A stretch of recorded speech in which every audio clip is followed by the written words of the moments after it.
Não foi, peraí. Agora começou a gravar. Abri... Tá gravando? Tá, né? Ok. Obrigada, Thaís, eu tinha esquecido mesmo. Então, boa tarde, hoje 13/8/2020, 2 horas da tarde. Nós começamos mais um ATPC e o tema será o DUA, Desenho Universal de Aprendizagem. E vou, como eu já comentei, esse mês nós temos uma missão especial, que é falar sobre o Agosto Lilás. Principalmente agora, em época de pandemia, temos muitas mulheres sofrendo com violência doméstica, feminicídio. Então, nós, como professores, precisamos abordar o tema, trabalhar esse tema com as crianças. São crianças de educação especial, mas vivem, têm a convivência em casa, muitos são adolescentes, então precisam participar e conhecer o tema também. Professora, a PCNP, a PCNP Juliana, ela que está à frente dessa campanha na nossa diretoria, ela deixou um vídeo que eu vou compartilhar com vocês. Peraí, só um minutinho, vou compartilhar esse vídeo com vocês sobre esse tema.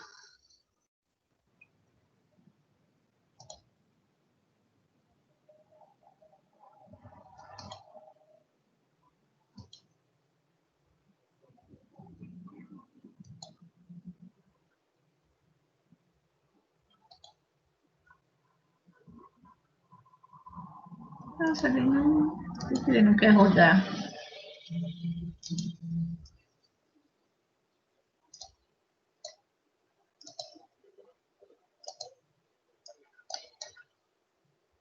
Olha só, né? E eu testei isso antes.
Deixa aqui.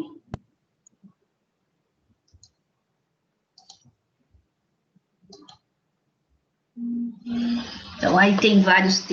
esse é o segundo recado, né? Como eu falei, que é a respeito desse momento, que é o Agosto Lilás. E não só agora, é que agora tem aumentado muito os casos de violência contra a mulher.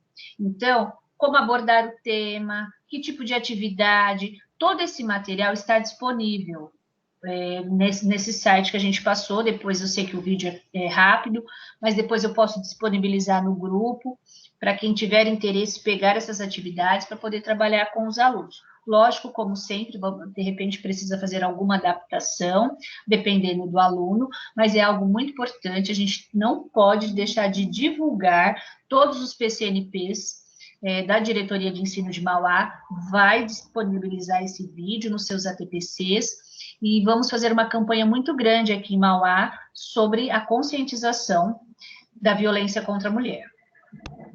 E agora, né, vamos para realmente o nosso tema. Como eu falei, hoje nós vamos falar sobre desenho universal de aprendizagem. O que será? Peraí, só um minutinho que eu vou compartilhar. Acho que já está compartilhado. Peraí. Aqui. Ok, modo de apresentação.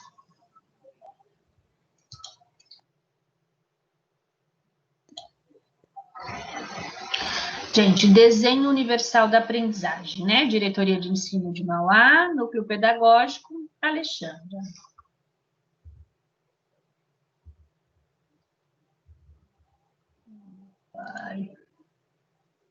Foi. O que seria DUA? DUA significa Desenho Universal da Aprendizagem. O Desenho Universal da Aprendizagem, qual vai ser o nosso objetivo de hoje? É atingir o maior número possível de alunos, universalizando a aprendizagem. Não apenas garantir a matrícula, mas sim um aprendizado significativo de todos os estudantes, com ou sem deficiência. Garantir o desenvolvimento de competências e habilidades.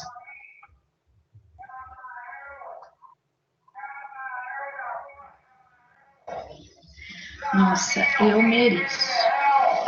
Aí, olha.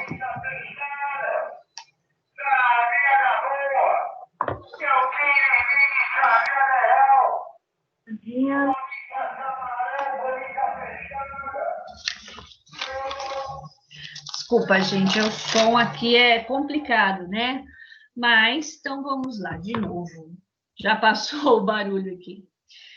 DUA é um modelo prático que visa ampliar as oportunidades de desenvolvimento de cada estudante, com ou sem deficiência, por meio de planejamento pedagógico contínuo, somando o uso de mídias digitais.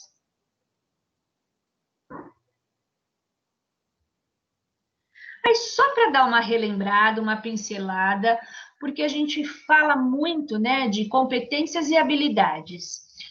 Muita gente já sabe, tá careca de saber o que é competência e habilidade, mas só para dar uma retomada, só para dar uma relembrada, o que é competência e habilidade. É algo que não se separa, para começar, né? São inseparáveis, mas atinge o domínio de conhecimento. Então, competências se constituem num conjunto de conhecimentos, atitudes, capacidades e aptidão que habitam alguém para vários desempenhos na vida. Habilidades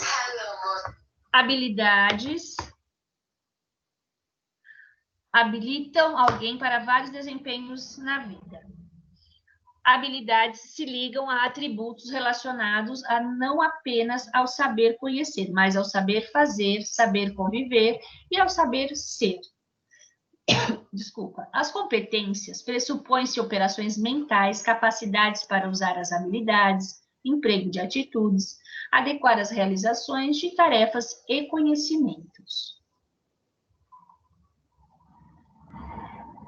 Hoje, o nosso ATPC vai ter uma característica um pouco diferente.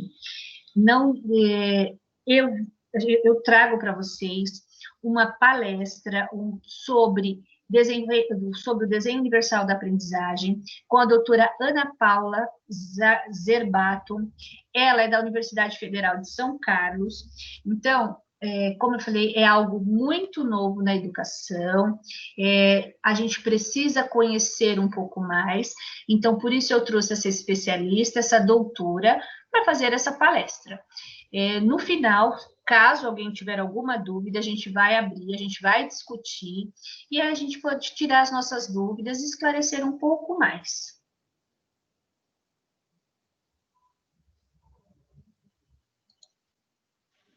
Meu nome é Ana Paula, então, como a Patrícia já me apresentou, eu agradeço o convite da equipe, né, da nossa equipe aí, para mais essa palestra, para a gente falar um pouquinho sobre desenho universal para aprendizagem.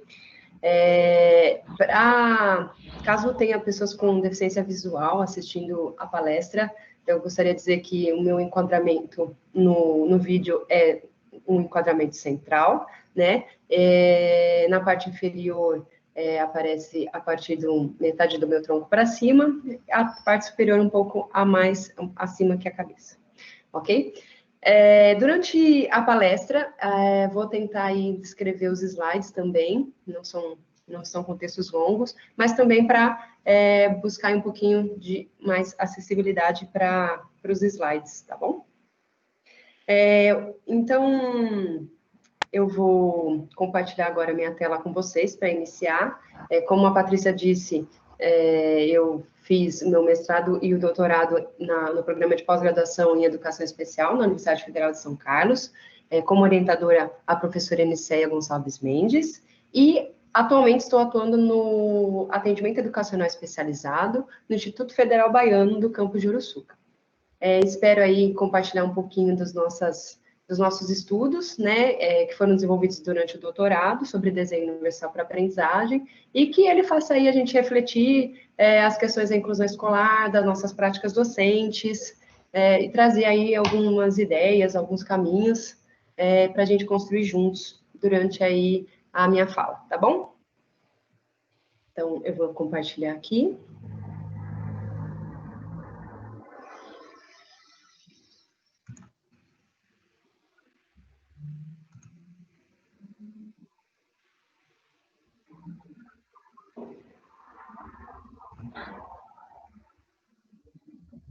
Bom, para iniciar a minha fala, né, eu trago aqui para discussão uma imagem que acredito ser bastante conhecida já de vocês, né? Ela está disponibilizada no Google, né? Quando a gente clica, escreve lá, igualdade não significa justiça, ela aparece, né? É uma mensagem onde do lado esquerdo a gente tem 3 meninos tentando assistir um jogo, e cada um dos meninos recebeu um caixote para melhor visualização do campo. E do lado direito nós temos os mesmos 3 meninos, só que um deles recebeu 2 caixotes para conseguir visualizar o campo, o segundo menino recebeu um caixote, e o terceiro menino não recebeu nenhum caixote, né? E acima da imagem nós temos a frase igualdade não significa justiça, né? Por quê? Porque se de um lado, né, do lado esquerdo, há igualdade quando os três meninos recebem os 3 caixotes, do outro a gente tem a palavra justiça. Por quê? Cada menino dessa, né, que está assistindo o jogo, dessa imagem, ele recebeu um caixote de acordo com a sua necessidade, né, com a sua especificidade, né? Um precisou de 2, outro precisou de 1, e o outro não precisou de caixote, né? Então, o desenho universal para aprendizagem, ele vem trazer justamente essa discussão. E mais adiante eu quero relembrar essa imagem, então eu quero que vocês recordem dessa imagem mais adiante. Que às vezes pode não ficar claro para todo mundo, né? Criar acessibilidade nem sempre significa a mesma atividade ou a mesma estratégia, né? A gente vai adequar de acordo com a especificidade de cada um, né? Por isso, eu vou agora partir para o próximo slide. Por quê? Porque quando a gente discute, né, acessibilidade, e pensando no aprendizado, que ele tem que ser universal, né? Todos têm que ter acesso ao ensino e à aprendizagem, pois todos têm direito à educação. Mas a forma como se oferta essa acessibilidade é diferente de acordo com cada estudante. Então, a inclusão escolar, ela requer o direito de educação para todos. Mas o direito à educação para todos, como eu estou dizendo, né, que envolve o ensino e a aprendizagem de todos, ela requer mais. A gente vive aí cerca de 10 anos da Política Nacional de Educação Especial, em que eu vejo com muitos avanços em relação principalmente à educação infantil, ensino fundamental, né, ao atendimento educacional especializado, aos serviços de apoio, e quando a gente pensa 10 anos, poxa, mas 10 anos, né, e 10 anos para tudo começar, 10 anos para os primeiros alunos, a gente agora começa a receber alunos do ensino médio, ensino técnico superior, por quê? Porque tudo é um processo, né, é um processo, e ele requer ainda mais, apesar dos avanços que a gente já teve. Então, esse requerer mais é o quê? Implica o quê? Na organização da escola para responder toda a população que atende, depende dos dispositivos legais, das políticas públicas, das transformações na organização escolar, nas práticas metodológicas, didáticas, e também depende que as escolas e os profissionais sejam capazes de empreender respostas personalizadas, que beneficiem a todos. Então, aí vem o questionamento, né? Mas o que o desenho universal para aprendizagem tem a ver com tudo isso? E a partir de agora, eu vou chamar o desenho universal para aprendizagem, que é um nome bem grande, como DUA, tá? Então, quando eu falar DUA, vocês já sabem que é o desenho universal para aprendizagem. O que ele tem a ver, então, com a inclusão escolar? Para a gente refletir sobre o DUA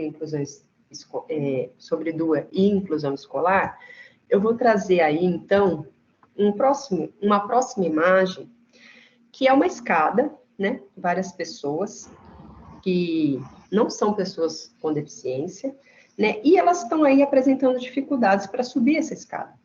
Né? É uma mãe com carrinho de bebê, uma pessoa idosa, uma pessoa obesa, uma pessoa com uma mala, né? E por que eu trago essa imagem, né?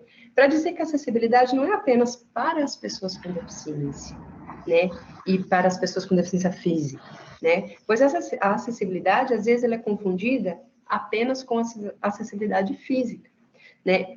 Apesar de que o conceito do DUA, ele surgiu da onde? Ele surgiu do conceito de design universal.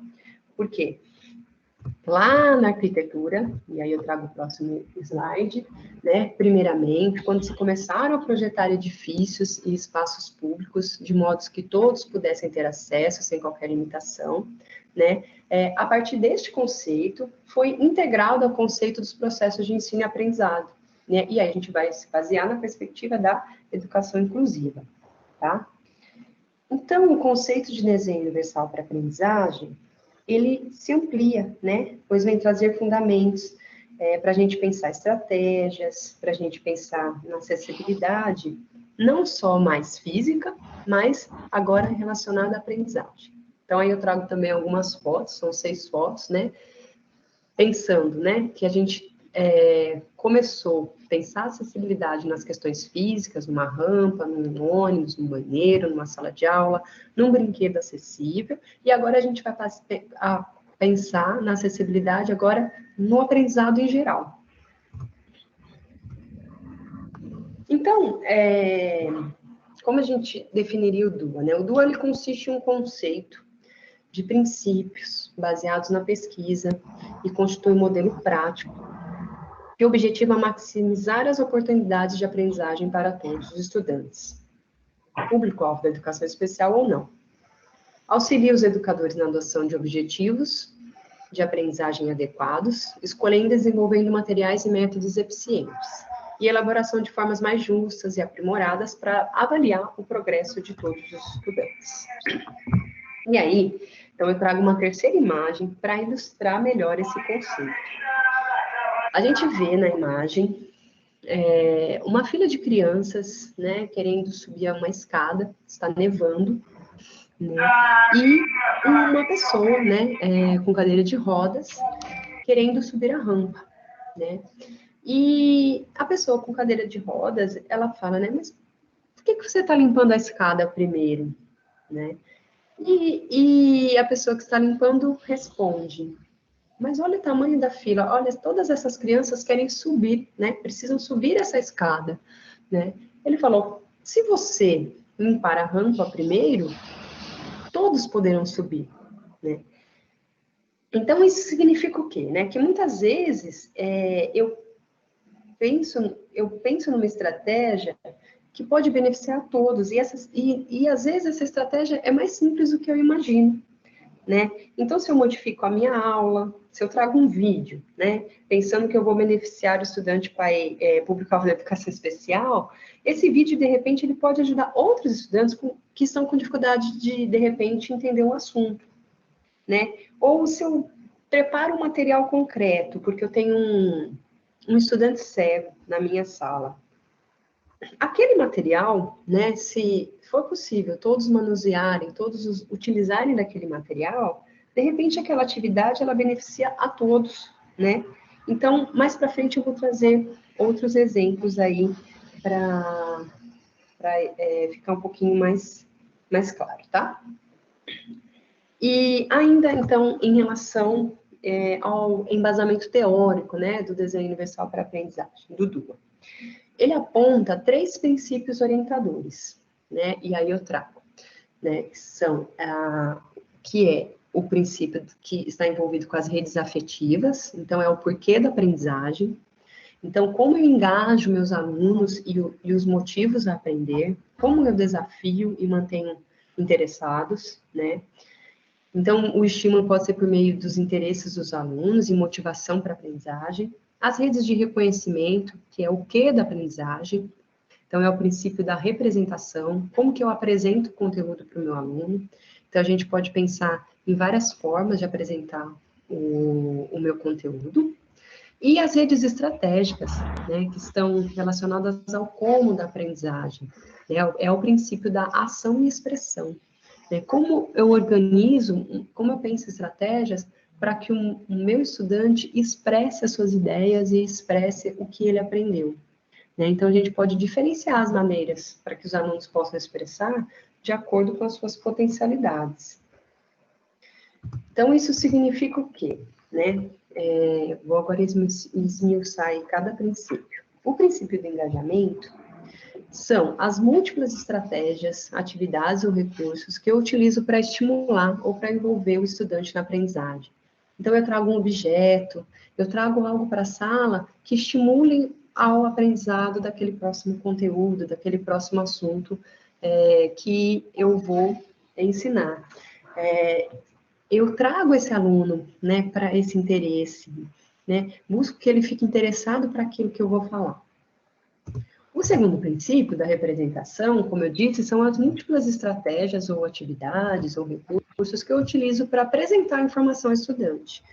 Então, eu posso apresentar uma mesma informação de diferentes formas. Eu posso apresentar por meio de um objeto concreto, eu posso apresentar a partir de um vídeo, eu posso apresentar a partir de um teatro, eu posso apresentar a partir de uma imagem, de uma foto que eu trago sobre aquele conteúdo. Eu posso apresentar de maneira escrita também, né? Eu posso utilizar a tecnologia. Então, são as diferentes formas que eu posso aí trazer esse conteúdo, esse assunto para a sala, essa informação para a sala. E, por último, o princípio da ação e expressão, né? Que são as estratégias, atividades ou recursos que eu utilizo para que o estudante expresse o que ele aprendeu, né? Nem todos os estudantes, eles se expressam da mesma maneira, né? Somos diferentes, cada um vai ter um estilo, vai ter um ritmo, eu vou comentar sobre isso mais adiante. Então, a melhor forma para aquele estudante é a apresentação daquilo que ele aprendeu oralmente, por meio de um seminário, ou é por um desenho, ou é uma foto, ou é um objeto concreto que ele construiu a partir daquilo que ele aprendeu. Isso eu vou ter que explorar com a turma e buscar diferentes formas para que eu contemple e verifique o aprendizado de todos de acordo com a forma que ele pode me expressar aquele conteúdo, tá? Diante disso, né, parece aqui, né, vocês podem estar se perguntando, então o DUA tem uma receita para ensinar a todos, né? E aí, eu posso dizer que a minha resposta pode ser boa para alguns, ou pode ser ruim, pode soar ruim para outros, né? Por quê? Embora não haja uma receita que possa ser seguida para o ensino de todos os alunos, há vários elementos importantes que podem ajudar os educadores a conseguir uma aprendizagem mais eficaz em escolas que pretendem se tornar inclusivas. como, por exemplo, a organização e planejamento do ensino, o pensar sobre o currículo, ensino e avaliação, reflexão sobre o que ensinar e como ensinar. Então, por que eu disse, né, minha resposta pode ser ruim e pode ser boa?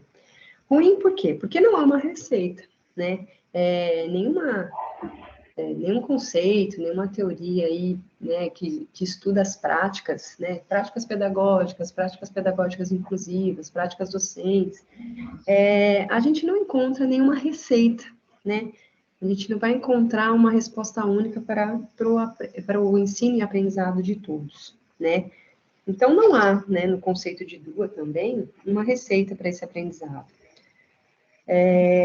Mas essa questão de não haver uma receita, ela também pode ser boa. Por que pode ser boa essa resposta, né? Por quê? Porque como não há uma receita, eu posso criar, eu posso aprender junto. E o melhor, eu posso errar também, né? Eu posso preparar uma atividade e chegar e achar que aquilo vai ser o auge da minha aula e, de repente, não teve interesse dos estudantes, não teve aprendizado, né? E por que isso é bom? Porque eu vou replanejar, eu vou reavaliar e vou fazer de outra forma, né? Então, não há um caminho único a ser seguido e também, durante esse caminho, eu posso errar. E eu posso errar junto com os estudantes, posso errar junto com outros profissionais e posso aprender a partir daí, tá? Porque, às vezes, a gente tem uma ideia, né, que, enquanto professores, a gente, né, já formados, né, a gente já aprendeu tudo. E não aprendeu, né? As minhas aulas já estão preparadas, né? Então, não preciso preparar para o ano que vem. A gente está no momento de ensino para a diversidade. Então, minha aula vai ser para a diversidade, ela vai ter que ser diversa, ela vai ter que ser diversificada, né? Então, diariamente, né, anualmente, semestralmente, mensalmente, eu vou ter que pensar em fazer o meu planejamento. Isso vai ser necessário, né? E aprender com essa diversidade, porque a gente já não tem mais um aluno que vai se encaixar no nosso plano, né? É o contrário, né? São as minhas estratégias que eu vou organizar para que ele aprenda dentro, né, das possibilidades que eu tenho também, né? Como eu disse, às vezes uma estratégia simples, ela pode me ajudar muito mais do que a gente pensar numa estratégia mirabolante, né? E aí vem um questionamento, né, que a gente sempre faz. Mas como, professora? Eu não sou preparada, não tive essa formação, né? Então, são questionamentos que a gente tem que se fazer, sim. E eu vou tentar aí, né, durante a minha exposição, trazer algumas reflexões sobre ela, tá? Mas antes disso, eu gostaria de apresentar aí algumas estratégias que a gente encontra na teoria e na prática docente também, que podem trazer aí caminhos possíveis para nossas aulas se tornarem um pouquinho mais inclusivas.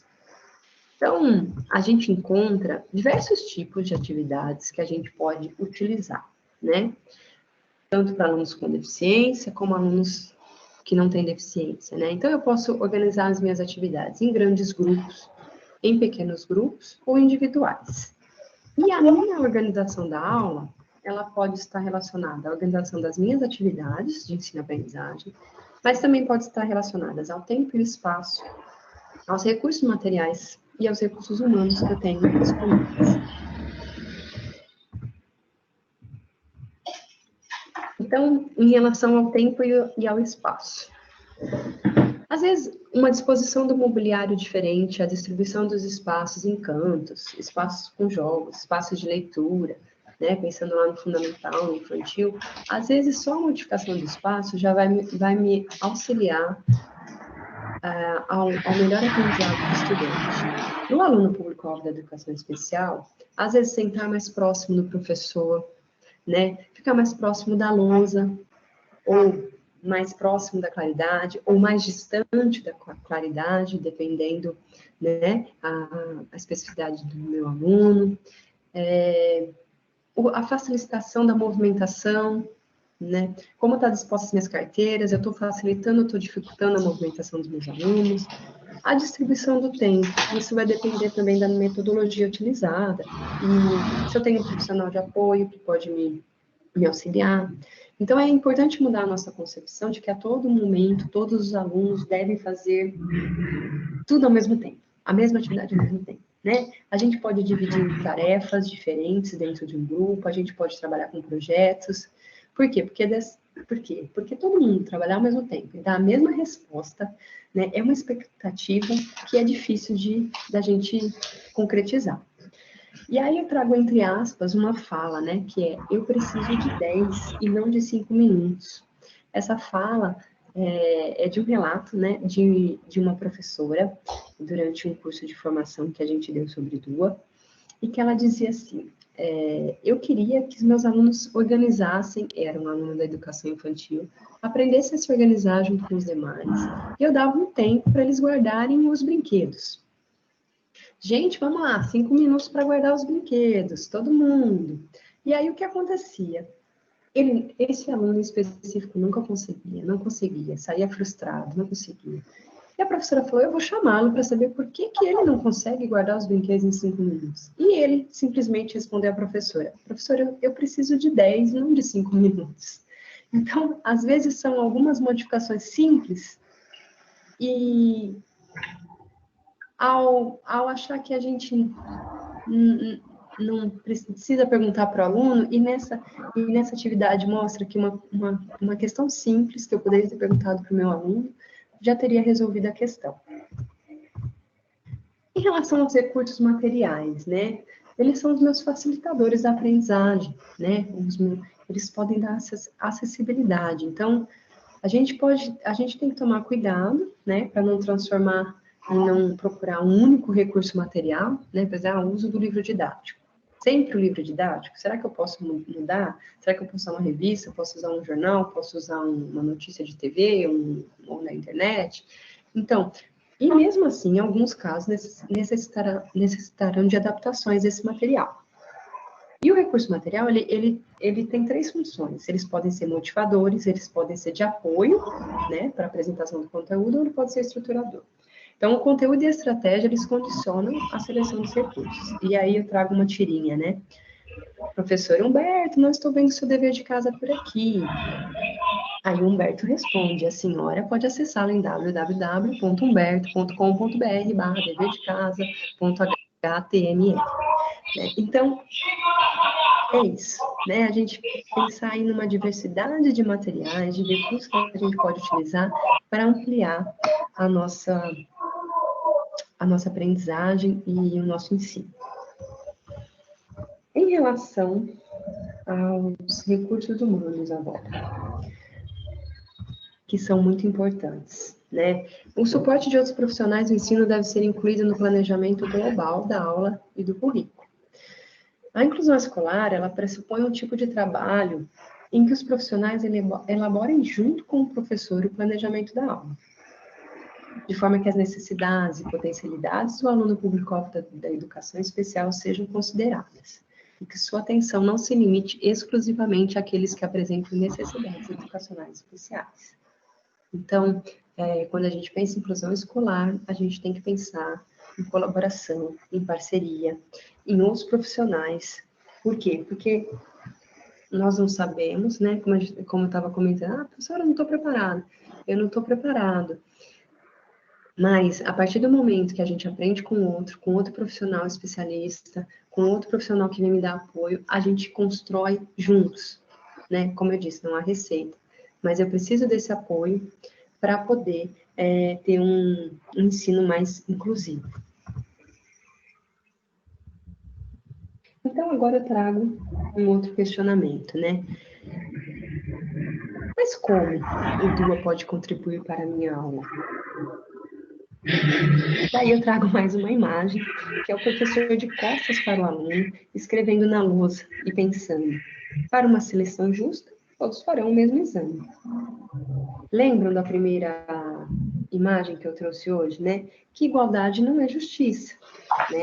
E é disso que estamos falando. Nem todos os estudantes serão êxito se eu utilizo apenas uma forma para apresentar o conteúdo, apenas uma metodologia, né? Para ele apresentar o que ele aprendeu. Entenderam? Então, nem sempre, né? Às vezes eu posso estar pensando assim, não, eu não vou diferenciar, né? Eu não vou fazer diferente. E aí, fazendo igual para todos, eu também posso cair num equívoco e deixar alguns estudantes sem aprender, tá? Então, por isso,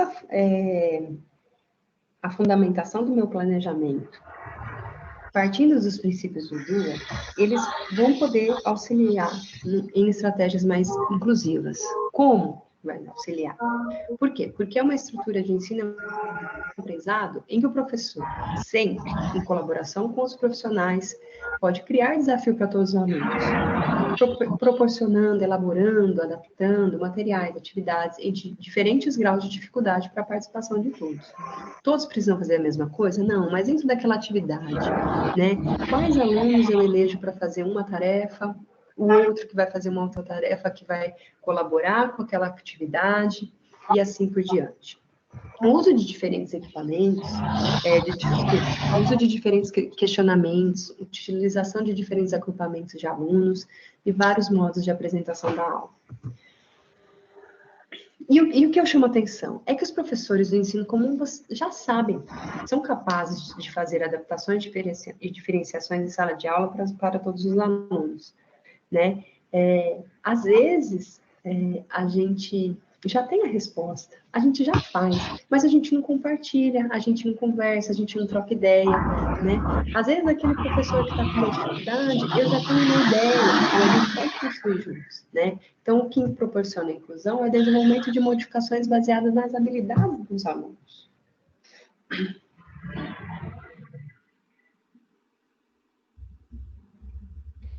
E por que eu tenho que pensar numa diversidade de estratégias, né? Por que é que eu tenho que fazer de várias formas? Porque alunos da mesma idade possuem diferentes estilos. Eles podem ser da mesma idade, da mesma turma, mas eles vão ter ritmos e suportes diferentes para o aprendizado. Desculpa. Alguns são mais visuais, outros se dão melhor com a oralidade, outros escrevem melhor, outros têm outra forma de se expressar. E aí vai ser de acordo com as experiências dele, com as circunstâncias de vida dele. E aí eu trago uma outra fala de uma professora também, que ela dizia, para ele era necessário oferecer mais atividades, porque ele era agitado, ele tinha necessidade de mais atividades, de outras atividades lúdicas. Então, alguns vão precisar de mais, outros vão precisar de menos, né? Outra fala que um professor traz, né? Ah, demorou 2 meses, mas o texto saiu. Que é aquilo também de lidar com as expectativas. Hoje o meu aluno pode me responder com uma palavra, né? Daqui um mês ele pode responder com uma frase, depois com um texto.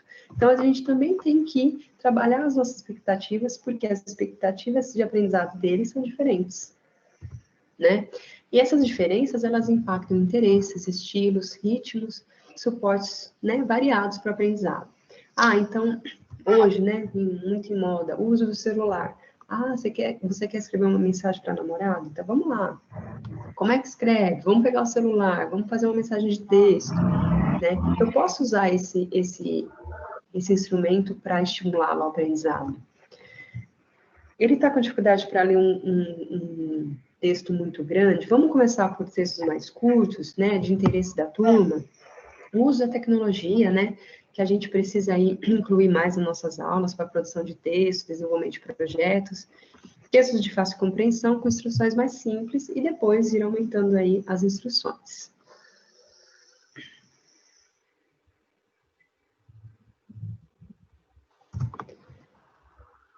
Então, os alunos aprendem melhor quando incentivados além do nível da sua produção, tá? E aí a gente tem que tomar um certo cuidado. As atividades, quando a gente fala de atividades adaptadas, atividades diferenciadas, acomodação de currículo, eu não estou falando em atividade infantilizada, tá? Ainda, infelizmente, hoje, a gente cai, às vezes, em algum equívoco de infantilizar o aluno, tá? A atividade tem que ser para o nível, para a idade do aluno, e não atividades infantilizadas. E ela também não vem para substituir o currículo, tá? Então, assim, É preciso tomar cuidado com esse diferente, quando a gente fala do diferente, porque o que é diferente? É o como ele aprende? É o como ele me responde? É preciso avaliar, né, as potencialidades desse estudante. É preciso pensar nas estratégias que deem condições para participar do conteúdo, né? Se o professor ele está falando de frutas, todo mundo tem que falar de frutas, não é ele que vai estar falando de legumes, né?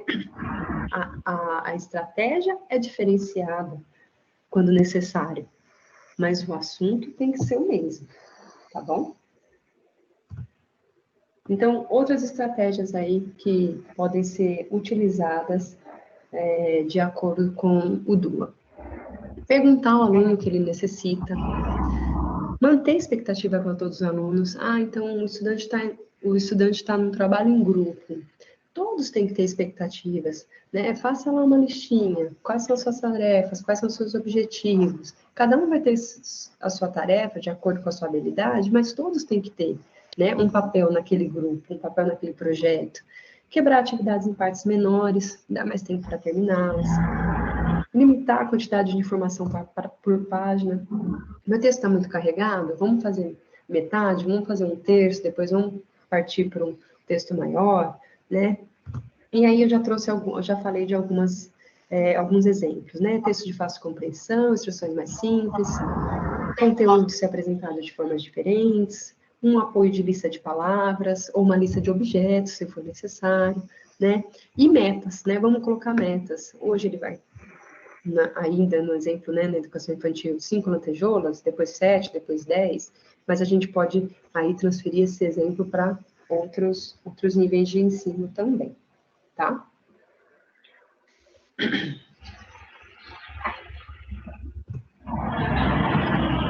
E aí, algumas categorias gerais, né, de adaptações e modificações ainda, né? Aí, como exemplo, eu posso adaptar meu conteúdo, adaptar o meu método de ensino, a minha organização didática, adaptação do meu material, do meu processo de avaliação, né? E da temporalidade do processo de ensino-aprendizagem.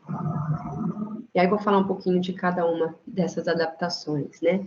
O tamanho e a quantidade de textos, né, de atividades, desculpa, né, diminuir o tamanho do texto, limitar o número de problemas. Ele hoje não responde 20, ele pode me responder 2. O que é importante, a quantidade ou a qualidade, né, do que ele está me respondendo? O tempo para fazer atividade, então, vamos aumentar o tempo para desenvolver aquela atividade, ou dividi-la em 2, né, se não for possível fazer no mesmo dia. A instrução, não estou conseguindo chegar nos meus alunos de uma forma, vamos mudar, então, a forma de apresentar a informação. Hoje a gente tem audiolivros, a gente tem softwares que podem nos ajudar, a gente pode fazer estudos em grupos, ou a tutoria de pares, né? Um aluno auxilia o outro, uso de gráficos, um passo a passo para tarefas, a gente tem também, né? A resposta para a atividade, então, ele está com dificuldades para me responder daquela forma, vamos modificar a forma ou a complexidade que se requer daquela resposta, né? Então, um exemplo pode ser uma resposta oral, ou um texto digitado, uma tabela, um desenho, um gráfico, uma foto. Como é que ele pode me responder hoje? Né? Modificar o nível de habilidade exigido, né? Usando livros de alto interesse, com vocabulário acessível, suporte audiovisual, hoje a gente tem muitas videoaulas, né? Então, a gente também pode usar para apoio, né, ao meu ensino. Oferecer suportes, né?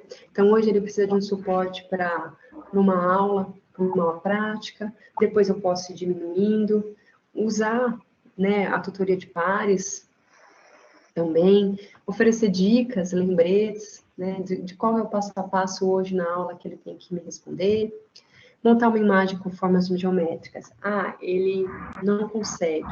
Então, hoje eu vou dar ajuda total, depois eu vou diminuir essa ajuda, vou mudar para a ajuda de um colega.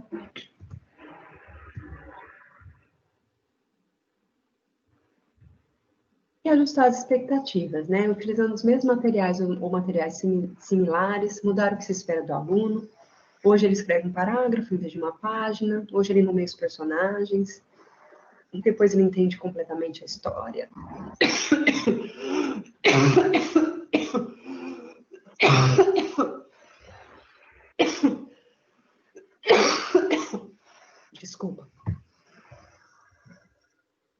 professora está com tosse.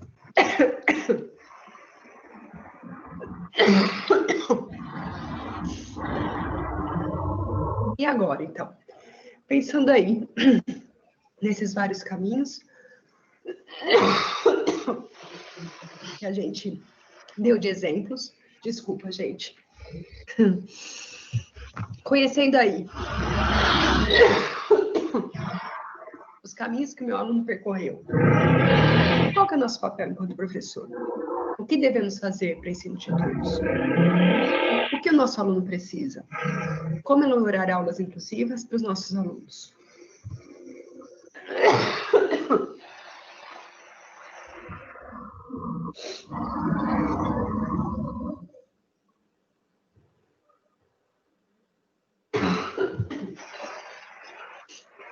Desculpa, gente. Desculpa mesmo. O DUA, né? Partindo do que a gente conheça nosso aluno primeiro e os nossos objetivos de ensino, ele pode maximizar as oportunidades de aprendizagem para todos. Ao invés de se pensar numa adaptação específica para um aluno em uma determinada atividade, se pensa em formas diferenciadas de se ensinar o currículo para todos os estudantes. Então, eu vou ter que preparar 2 aulas. Eu vou ter que preparar 5 aulas. Eu vou ter que preparar 20 aulas. Não, hoje eu posso usar uma estratégia para atingir determinados alunos, amanhã eu uso uma, e amanhã eu uso outra. E aquela estratégia que eu estou pensando com foco no meu aluno público-alvo da educação especial, eu posso atingir os demais, né? Como eu dei o exemplo da experiência concreta. Eu tenho material concreto. Uma professora também relatou. Eu fiz um material dourado num material maior para trabalhar com os meus alunos, com um aluno específico. E no momento do trabalho, todos queriam aquele material para trabalhar. Então, por que não utilizar o mesmo material com todos?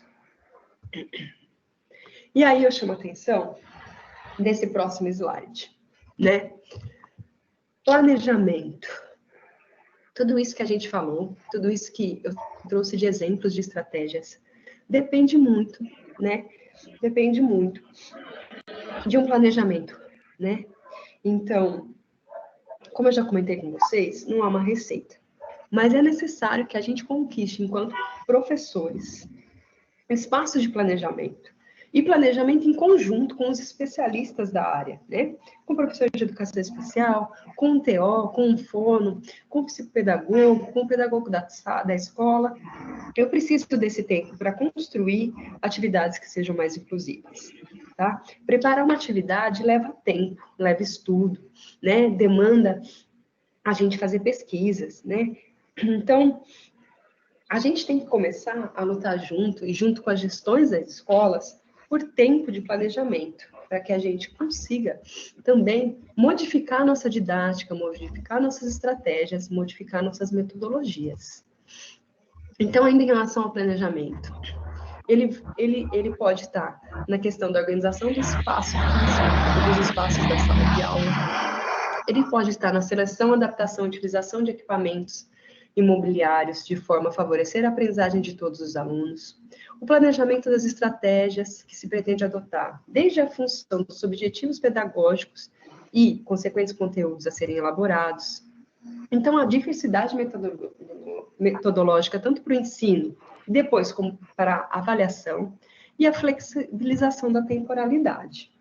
E aí eu quero chamar a atenção para esse último item, a flexibilização da temporalidade. Muitos documentos que orientam o ensino, e o ensino inclusivo, né, trazem essa questão da flexibilização. Mas, na prática, a gente vê que é difícil acontecer, porque quando a gente reconhece a diversidade dos nossos estudantes, nós também temos que reconhecer que nem todos aprenderão no mesmo ritmo. E isso envolve, às vezes, que ele precise cursar menos disciplinas, que ele tenha que ter mais tempo para realizar o curso dele, quando a gente fala de um curso técnico ou um curso superior.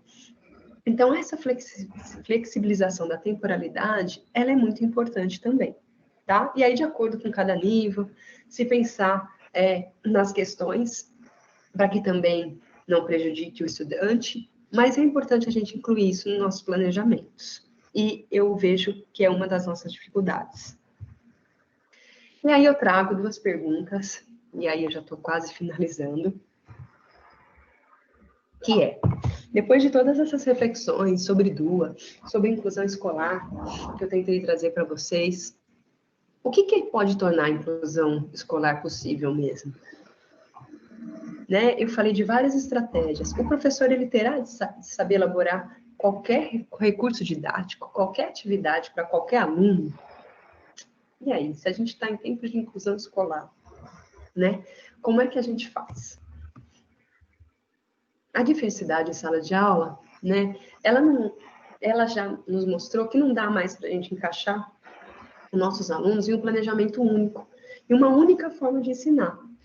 Por quê? Porque a gama de habilidades, de estilos de aprendizado, de capacidades, de interesses, elas são diversas, elas são inúmeras, né?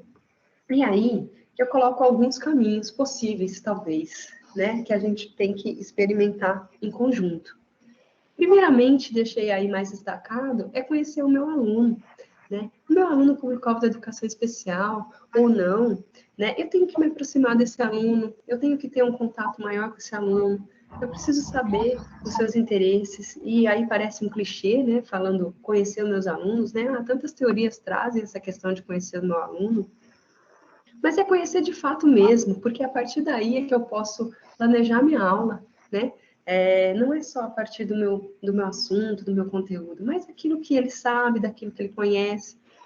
E às vezes conhecer, só para conhecer a dificuldade dele, ele não lê, ele não ouve, ele não fala, né? Tá, mas o que ele consegue? Tá, ele não fala, mas ele pode me responder com sinais? Ele pode desenhar? Qual é a potencialidade desse aluno e como eu posso atingir o aprendizado desse aluno de acordo com a habilidade dele e não com a dificuldade dele, né? Outro caminho possível, né, os profissionais especializados e de apoio. A gente vê aí que vem crescendo, né, a atuação dos professores de educação especial nas escolas, e a gente tem que trazer mesmo equipes multifuncionais, equipes que também aí, né, no ideal que tivessem outros profissionais, fono, TO, a gente brinca, né, que professor de educação especial não é multi, né? Quem é multi é a sala de recursos multifuncionais, né? Cada um vai ter uma especialidade, cada um vai ter um conhecimento, por isso que a gente tem que somar, assim como o professor tem o conhecimento do conteúdo da sala. O envolvimento da família, da comunidade, os modelos de formação inicial e continuada. Aí, retomando aquela questão, eu não estou preparado, né? Ok, então, assim, é uma questão que a gente tem que discutir muito, a questão da formação inicial, para que ela dê modelos também, né? Para que a gente possa experienciar lá nos cursos de graduação diferentes estratégias. Isso precisa ser levado para as nossas graduações, nossas licenciaturas, né? Principalmente as licenciaturas que apresentam apenas uma disciplina ou uma única disciplina obrigatória que é de Libras e é uma de educação especial. A gente precisa mergulhar mais nesse mundo das práticas, que às vezes parece tão difícil da gente entrar, né? O desenho visual para aprendizagem pode ser um caminho, né? Diferentes modelos de AE, né? Muitos alunos, eles têm uma carga horária e estudam em escola de tempo integral. Como é que eu faço um AE no contraturno com esse estudante? Ele não tem como voltar para a escola. Eu posso fazer ensino colaborativo, eu posso ir para a sala de aula, entender o contexto, entender onde ele está precisando onde ele está precisando de auxílio, como eu posso sentar com o professor e elaborar um planejamento. Vamos pensar essa atividade diferente, né? E isso, o ensino colaborativo, ele pode ajudar muito. Né? A construção, então, de uma cultura inclusiva e colaborativa na escola, porque a inclusão não se faz só com o professor de educação especial, mas com todos. Então, a gente tem que construir essa cultura, né? Como eu disse, a nossa política ela é de 2008, temos 10 anos aí, e a gente tem que continuar nesse caminho para construir essa, porque é uma cultura, inclusive, ela não nasce do dia para a noite, né? Lutar, como eu disse, por espaços e momentos de planejamento, de troca de experiências práticas, porque os professores sabem muitas práticas, mas às vezes a gente não tem tempo de compartilhar essas práticas. E seria muito importante ter espaços para a gente trocar essas experiências, divulgar essas experiências, O planejamento educacional é individualizado quando um estudante necessita, quando avaliado aí a necessidade de um.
Pessoal, peço paciência, só um minutinho.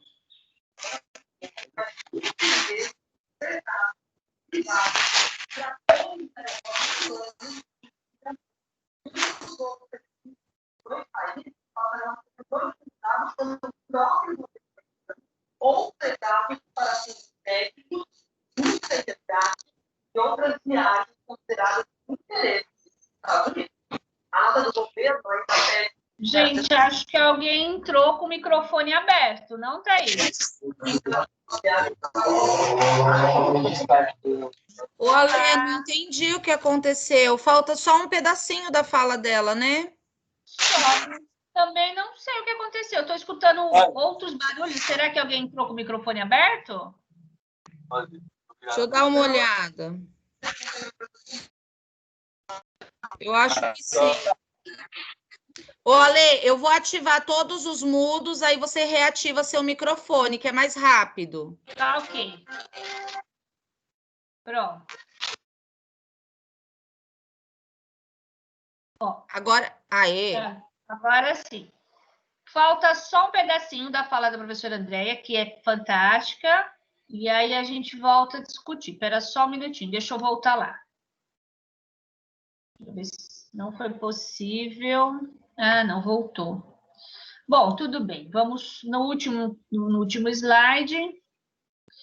Bom, o último slide está a bibliografia, o desenho universal. Deixa eu voltar.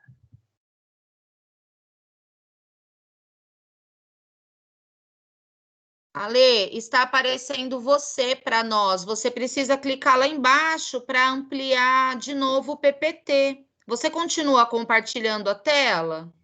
Não, fechei agora, Thaís. Acabei de fechar, certo? Sim, estou vendo você. Fechei agora. Tá, joia. Gente, eu fechei, eu voltei. Agora eu vou comentar um pouco o que a professora Andréia falou com a gente, né, sobre desenho universal. É um tema muito atual. Às vezes a gente, ouvindo a explicação dela, muitos pontos, né, a gente já foi comentado aqui nos nossos ATPCs, a gente já falou sobre vários pontos, né? E aí nada mais a gente começa a mudar a nomenclatura. Porque até agora nós falamos de adaptação curricular. E era o que era usado, era adaptação curricular. Então, os professores precisavam fazer a mudança no seu conteúdo para a adaptação curricular. Não que ela não exista, ela continua existindo, a adaptação curricular. Mas o desenho universal, ele vem para dar uma amplitude maior, para dar uma nova visão. Por quê? Se nós, professores, tanto da sala de recursos, como os professores da sala regular, entendemos que nem todos são iguais, que cada um aprende de uma forma e que a gente precisa diversificar o fazer na sala de aula, então vem muito de encontro a esse novo projeto, que é o desenho universal. No desenho universal, não vai vai existir a adaptação. Só que a adaptação em si, ela vai ser mínima. Então, nessa nova proposta de desenho universal, os livros didáticos, a formação do professor, ela já vai ganhar uma nova amplitude. Ela passa a ser um novo norte para todos, porque como a professora mesmo comentou no vídeo, tem alguns momentos que a professora de sala regular, ela pensando no seu aluno, de educação especial, ela levou, como o exemplo que ela deu, ela levou material dourado, porque, eu vou trabalhar com esse aluno de educação especial, material dourado, ele vai entender o que é a unidade de desenho de centena. Acho que dessa forma eu consigo atingir esse aluno. E não, ótimo, ela fez essa adaptação, trabalhou com o aluno de educação especial, mas os demais da sala também participaram. Os demais da sala também aprenderam com aquele material dourado. Então, o desenho universal da aprendizagem começa a ser um novo norte, uma nova amplitude para o conhecimento. Às vezes, a gente vai ter, como a professora mesmo comentou no vídeo, são apenas 10 anos que a educação especial vem evoluindo. Algumas coisas que ela comentou, realmente a gente já passou por isso. Nós, da educação especial, já evoluímos mais no atendimento especializado de cada aluno. É o nosso pai que a gente produz pensando em cada aluno, no desenvolvimento de cada aluno. Então, a gente já desenvolveu um pouquinho mais. Mas agora, mais do que nunca, online, mas assim... Essa parte... Né? Outro dia, o tio levou ela lá na Portugal. Thaís, você está com seu microfone aberto. Porque... é complicado, né? Thaís, seu microfone está aberto. Peraí.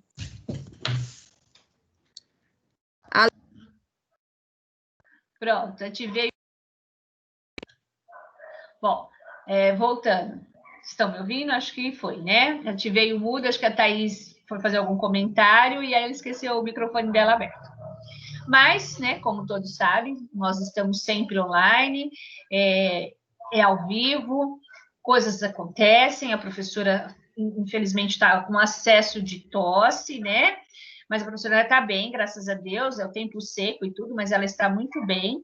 É uma excelente especialista, é uma doutora, né, em educação especial, formada pela Faculdade de São Carlos. Ela mora em São Carlos, ela tem vários trabalhos publicados, né? Depois, se quiserem pesquisar um pouquinho mais sobre ela, é uma educadora fantástica. E veio contribuir muito, né? Como eu estou falando, porque além do currículo adaptado, a gente precisa ter esse novo olhar e essa nova amplitude, até para os nossos professores. Por quê? Quando ela fala também de uma cultura colaborativa, mais do que nunca. Se a gente... eu sei que é um trabalho de formiguinha, eu também venho de sala de cursos, eu sei de todas as dificuldades, mas, é o que eu estou falando, é um trabalho de formiguinha. Eu venho conversando com os meus coordenadores, venho conversando com os coordenadores da rede, com os próprios PCNPs, para uma mudança de comportamento, uma mudança de aprendizagem. Tenho participado de ATPCs, como vocês sabem, para a gente poder ter essa amplitude. Esse desenho universal vem muito de encontro a isso. Alguns pontos, né, como ela comentou, nós já trabalhamos, né? Muitas coisas do que ela falou, nós já trabalhamos, mas a gente precisa ter essa nova visão, esse nova amplitude para o desenho universal. Não basta mais só adaptação curricular, não basta. Foi a primeira faixa etária. Estamos no segundo nível. Esse segundo nível é o DUA, que é o Desenvolvimento Universal de Aprendizagem. Agora eu vou abrir o chat, espero que se alguém tiver alguma dúvida, a gente pode discutir, a gente pode trocar ideias, né, conhecimentos. Deixa eu ver se tem alguma questão aqui. Deixa eu só ver. Está abrindo. Acho que foi com ela. Ah, tá. Eu acho que não tem nenhum questionamento. Gente, mas se tiver alguma dúvida, pode levantar a mão, vamos conversar. Eu falei, é algo novo, né? O desenho universal da aprendizagem é um degrau a mais. E ele precisa ser entendido que não é só para os nossos alunos, o desenho universal da aprendizagem. Como a professora deu alguns exemplos maravilhosos. Ela coloca uma escada, né? E aí a gente, como é uma pessoa obesa, é uma pessoa cadeirante, uma pessoa com uma mala, um bebê, e precisam subir a escada. Então, é só para as crianças de educação especial? Não. Não, Cada eu criança... sempre falei isso. Eu sempre falei isso na escola, né? Porque quando Sim. chega na escola, o idoso é uma pessoa que está doente, precisa de uma adaptação aí, acessibilidade para a pessoa subir. Ah, não vou falar nada, eu já passei. Não, Valdete, imagina. Pode abrir o microfone. E é isso. É isso que vem ser o desenho universal de aprendizagem. Porque mesmo na sala regular, você está explicando o conteúdo. 10 alunos, 12, vai embora com você. Fica aqueles para trás. O que todo professor faz? Volta, explica de novo, pede o caderno, dá outro exemplo. Se a gente está falando do Fundi 1, a gente olha o caderno. Quando é no Fundi 2, a gente dá um exemplo diferente, a gente traz um filme. Então, essa amplitude que vem ser o desenvolvimento universal. Porque se você já trabalha, se o professor da sala regular já trabalha com um desenho universal, de uma forma universal, de várias formas de trabalhar com o aluno, de trabalhar o conteúdo, se ele já tem uma linguagem maior, não precisa ser só aquele aluno da educação especial, porque ele vai atingir o total, o global, inclusive o aluno de educação especial. Agora, concordo, na educação especial, nós temos alguns que precisam de muito cuidado, olha, não está alfabetizado, tem N problemas. Então, para esse, além do desenho universal, a gente vai usar a adaptação curricular. Então, eu gostei muito do tema, gostei muito da fala da professora, porque o que eu falei, aquele desenho, ele é maravilhoso, né? Da desigualdade também nos caixotes. Ah, vou fazer igual para todo mundo. Gente, não existe mais isso. Acabou. O professor precisa aprender e se adaptar. Senão, não vai conseguir dar aula mais. E agora, a gente está no meio de pandemia, né? E em breve, se Deus quiser, essa pandemia vai passar, vai acabar. Mas vocês têm acompanhado no jornal, diz que vai ser de uma forma híbrida, o ensino vai ser de uma outra forma, e a tecnologia está muito presente em tudo. A tecnologia ela veio para somar. Então, se ela veio para somar, a gente precisa se adaptar e conhecer. Por quê? A gente vai ter que se adaptar também na sala de recursos. Como que vai ser? Não sei. Não tenho respostas. Porém, eu sei que vocês, professoras, já são maravilhosas, já têm feito pelo WhatsApp coisas assim fantásticas. WhatsApp, Facebook, já tem feito maravilhas, parabéns. Porém, esse ensino híbrido vai mudar tudo, vai mudar para todo mundo. Então, essa forma de atingir todo mundo no ensino híbrido, ele também vai contar com o desenho universal, porque vai ser diferente, vai ter que ser várias linguagens. Então, a gente está no meio de uma pandemia, e além de estar no meio de uma pandemia, de uma nova geração na educação, de um novo marco na educação. Porque a nossa educação ela foi dividida em marcos. Veio a Revolução Industrial, veio isso, veio aquilo, e hoje a gente está num novo marco. E aí é muito difícil você estar no meio de tudo que está acontecendo. Mas a gente tem capacidade, a gente se adapta e a gente vai continuar. mas não é fácil. É um novo marco na educação. Ninguém quer se manifestar, ninguém tem pergunta, gente. Quer falar alguma coisa? Já falei demais. Alguém tem alguma dúvida? Vamos discutir. Está aberto, por favor, vamos conversar.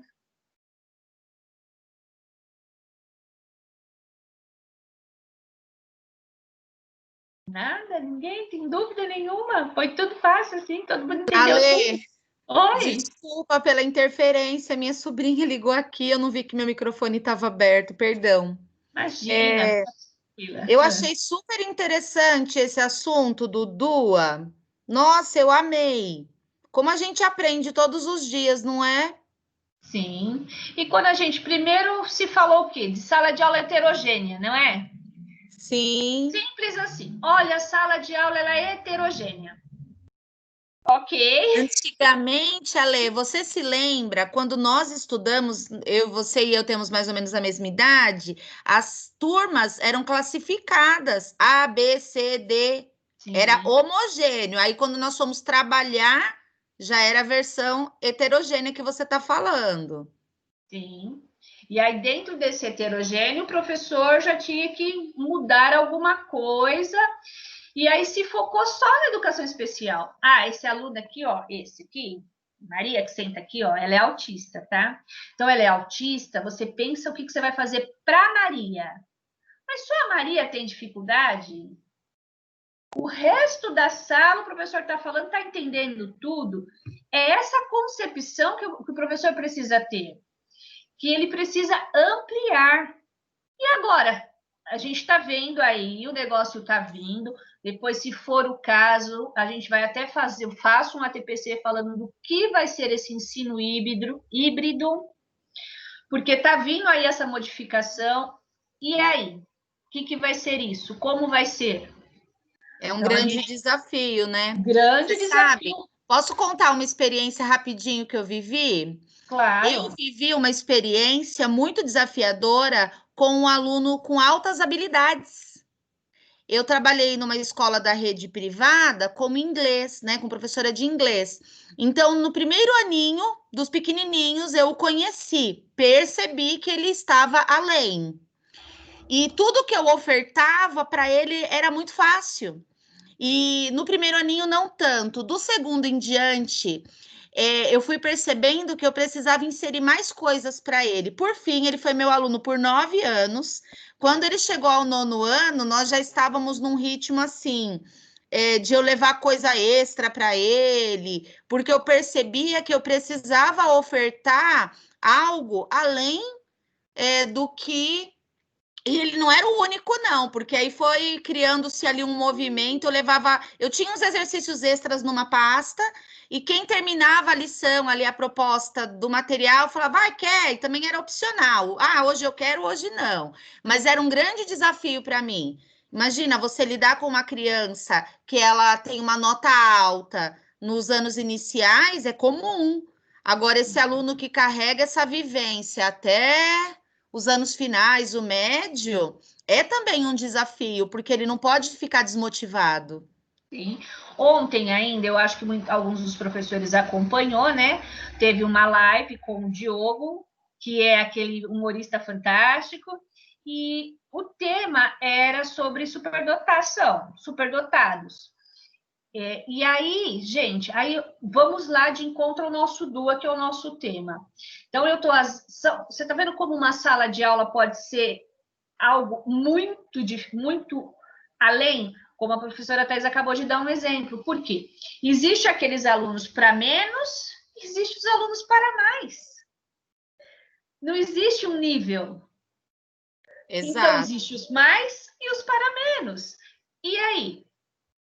Então, a gente vai fazer o quê? Vai pegar esses superdotados, ou então com algumas altas habilidades, vai pôr ele para fora, e aquele também, aquela criança DI, que você explica 10 vezes, ela não entende, então vamos pegar essa criança DI e vamos pôr para fora também. Aquela criança que fala também, vamos pôr para fora. Gente, acabou. Vai ficar acabou. solidão.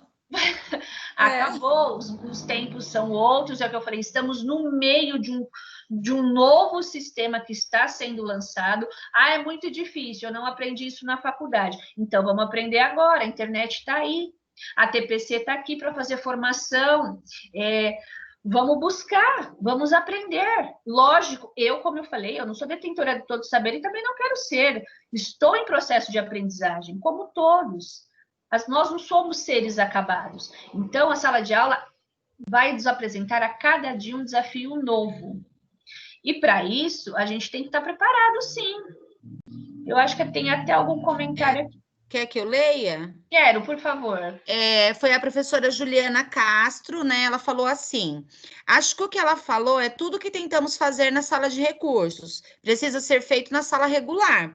Nós sabemos o que precisa ser feito, só falta o professor da sala regular fazer também, porque muitas vezes o aluno só tem nós da sala de recursos para pensar nele. Concordo plenamente, Juliana. Juliana, o que eu falei para vocês. Eu gosto muito de ter participado de todo o processo, de vir de sala de recurso, de ter feito visitas nas escolas, porque quando vocês me falam alguma coisa, eu também passei por isso. E como eu falei, é um trabalho realmente de formiguinha. Por quê? Eu tenho trabalhado nos ATPCs, eu tenho trabalhado com os PCNPs, tá? Isso aqui não me deixa mentir. Eu tenho conversado muito com os PCNPs, com os professores que são vocês, com os professores da sala regular. Eu tenho passeado, vamos dizer assim, nos ATPCs, ATPC de arte, de ciências, de inglês. O porquê? Nesse sentido, de tentar trazer os professores para o nosso lado, para ser os nossos parceiros. Então, nesse momento, eu estou achando bom pandemia. Não, pelo amor de Deus, não pela morte de nenhuma pessoa, respeito, mas no sentido de nos reorganizarmos como escola. Porque em um outro momento eu jamais teria a oportunidade de conversar com todos os professores de inglês, de ter a oportunidade de conversar com todos os professores de artes. Vou participar em breve do ATPC de matemática.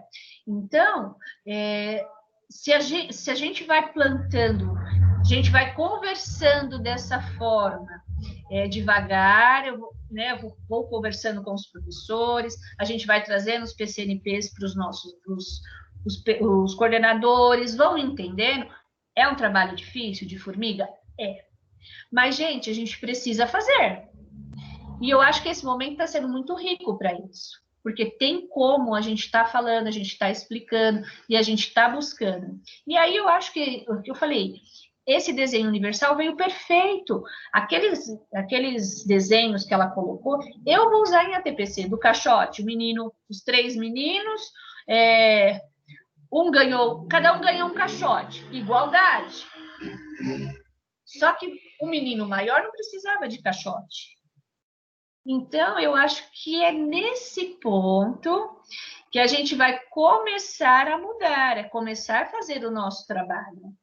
Eu sei, realmente, na sala de recursos está lindo. Vocês são maravilhosos, parabéns pelo trabalho. Os intérpretes de Libras, o auxiliar, DI, DA, não tem realmente o que discutir.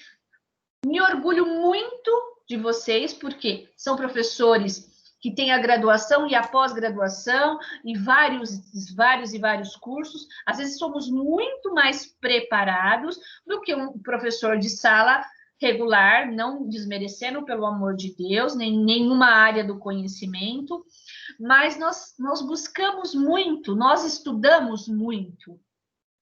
E essa junção, como estudamos muito, no geral, viu, gente? Eu sei que a gente vai conseguir uma hora evoluir, porque é relativamente novo. Sala de recurso é relativamente novo. Agora que ficamos muitos anos, eu não faço parte dessa época, eu cheguei no estado agora, todo mundo sabe, mas vamos lá, a professora Adelaide deve estar aí, a professora Edna deve estar aí, que está no estado há mais tempo. Eram invisíveis. Quem está no estado há mais tempo, a educação especial era invisível. O professor de sala de recurso não tinha voz, não tinha palavra, ficava trancado, enfiado dentro da sua sala. e ponto. A resolução 68, muitos criticam, mas eu acho que a resolução 68 foi um marco para nós da educação especial. Começamos a sair dentro da nossa salinha, do nosso fechadinho, para ampliar, para conhecer mais escolas, para conhecer novos coordenadores. Então, a gente deixou de sair, a gente saiu da nossa zona de conforto e ampliou. É isso que é a resolução 68. A 68 fala disso. Você deixou só de ver o seu aluno dentro da sua sala. É isso daí, é a cultura colaborativa, é uma cultura nova. A 68 saiu agora, em 2017. Desculpa se alguém puder me ajudar, se eu não me engano, foi 2017. É muita coisa na cabeça, eu não tenho certeza se é 2017. Se eu estiver falando alguma coisa errada, depois eu vou voltar e vou ver. Mas a 68 nos tirou desse mundo fechado. Ela ampliou. Então, hoje nós somos vistos mais como parceiros. Tem escola que não, mas muitas escolas, algumas, vamos lá, não todas, algumas escolas têm nos vistos como parceiros, sim. Tem escola, professor que me procura e fala assim, olha, na escola tal, é um excelente relacionamento que eu tenho com a escola. Em contrapartida, a escola Y, nossa, nem olha na minha cara. Mas vocês concordam que é relativamente novo? Relativamente, a gente começou a ampliar, né? Fica o questionamento. Eu falei, eu não sou tão antiga na rede, mas quem tem mais tempo na rede sabe do que eu estou falando. Ou eu estou falando alguma coisa que não existe? Posso falar? Eu acho que, no geral, a educação especial, ela tem mudado. Porque, por exemplo, eu já falei isso para você uma vez. Eu tenho 41 anos. Eu estudei com uma criança em anos de estudo, uma criança com necessidades especiais. Ele estudou comigo o primeiro aninho, no segundo ele já era de outra turma, no terceiro ele parou de estudar. Aí, vendo? Entendeu? E eu tenho uma outra conhecida que é assim, sobrinha da tia, sabe? Não é prima, mas é prima.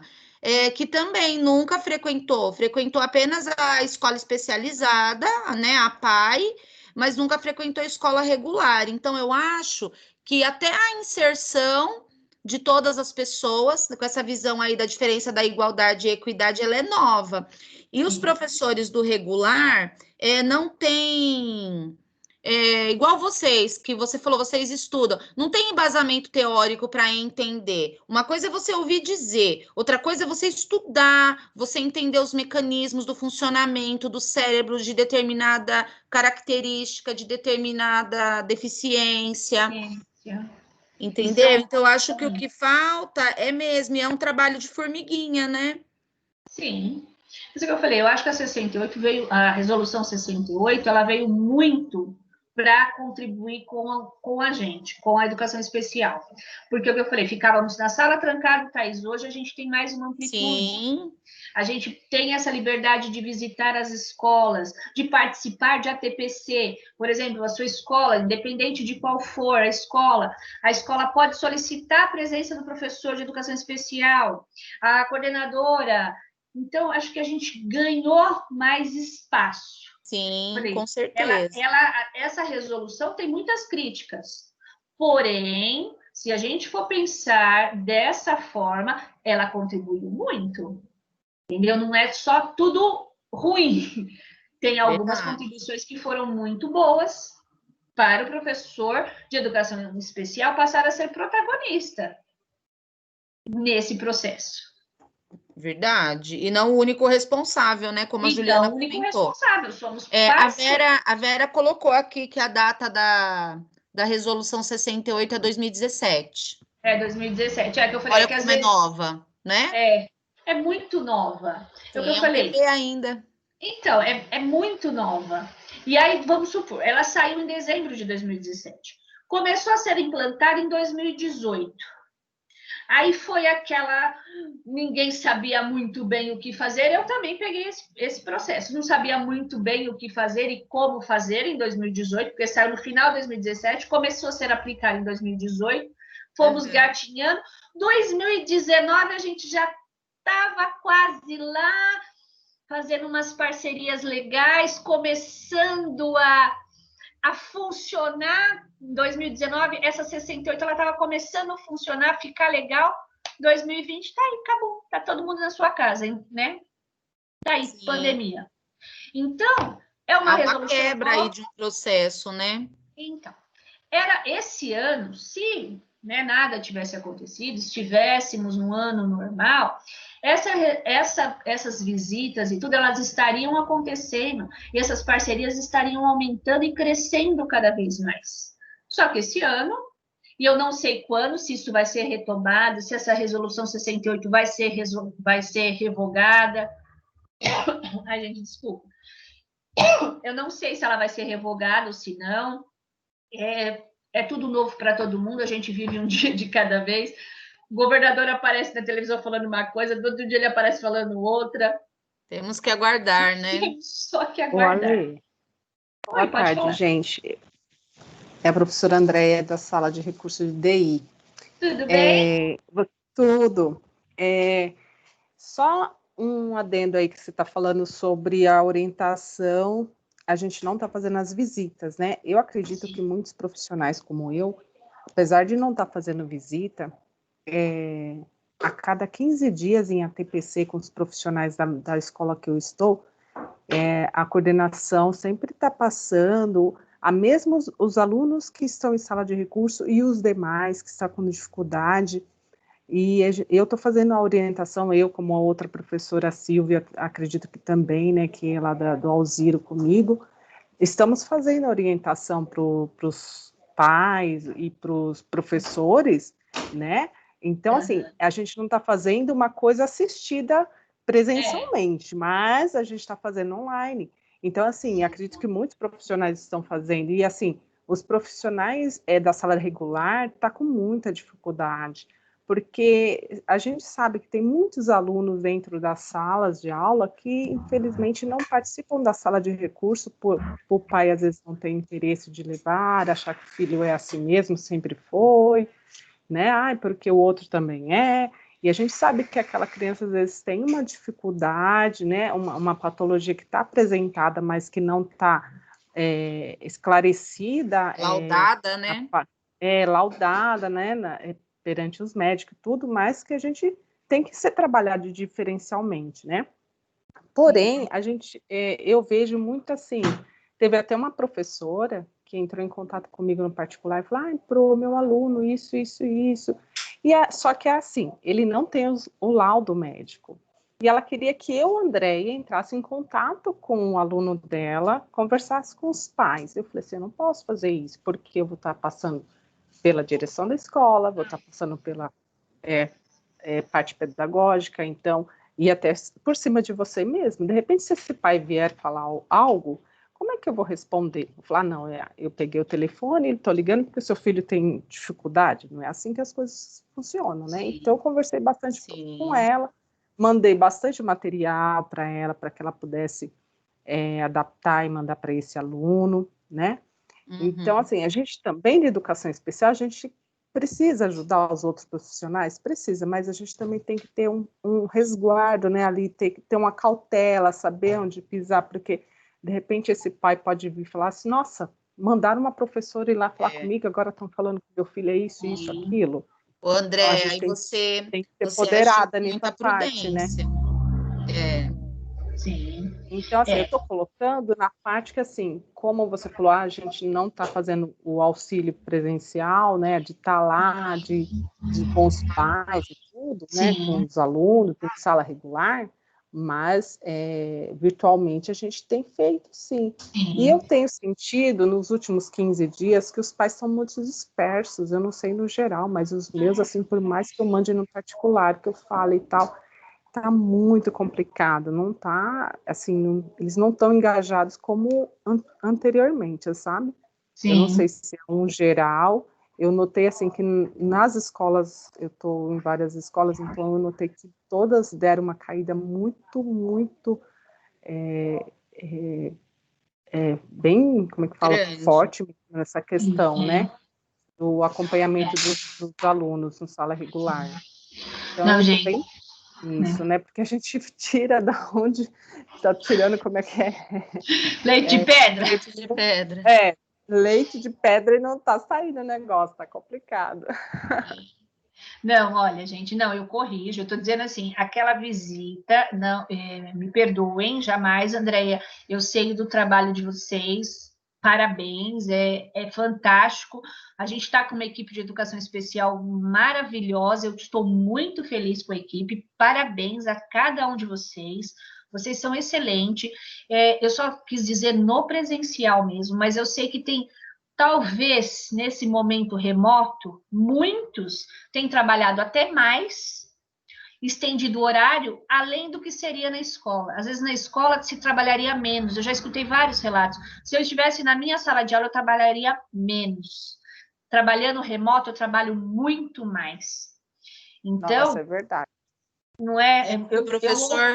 O professor não deixa de atender o aluno, atende fora do horário, né? Sim. Todos Então, nós. E eu falei, eu estou só dizendo no sentido da relação com algumas escolas, por exemplo, você atende em uma determinada escola polo, e aí todas as outras, às vezes, não tem como você atender mesmo, não tem como. Mas, de forma alguma, pelo amor de Deus, gente, é o que eu falei, parabéns pelo trabalho de vocês, é uma equipe muito comprometida. Nossa, Deus, 15h35. Eu vou parando por aqui. Posso só comentar aqui, a professora Valéria, quando a professora Andréa colocou que está tendo essa dificuldade em lidar com as famílias do retorno, a Valéria disse que com ela também acontece isso, né? E a professora Aninha completou que um estudo comprovou que em home office as pessoas trabalham em média 14 horas, ou seja, né? Muito Olha mais. quanto a gente trabalha mais. Concordo. Eu digo a mesma coisa. Vocês sabem disso. Eu deveria de trabalhar até 5 da tarde. Tem às vezes coisas acontecendo, 6, 7 horas da noite, eu estou na frente do meu computador. Anteontem mesmo, né, Ale? Foi. É.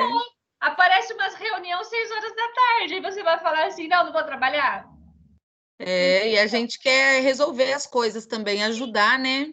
Sim. Então, olha, eu só vou encerrando. Agora eu só Você tem que encerrar a gravação primeiro, Ale. Então, peraí, eu vou só encerrar a gravação e eu tenho só um recado para passar. Gente, tchau, até mais. Só um minutinho que eu tenho um recado ainda. Deixa eu só encerrar a gravação. Ai, não. Cancela. É nas 3 bolinhas, parar a gravação. Peraí. Cadê a lista? Depois você falou? Parar a gravação, isso.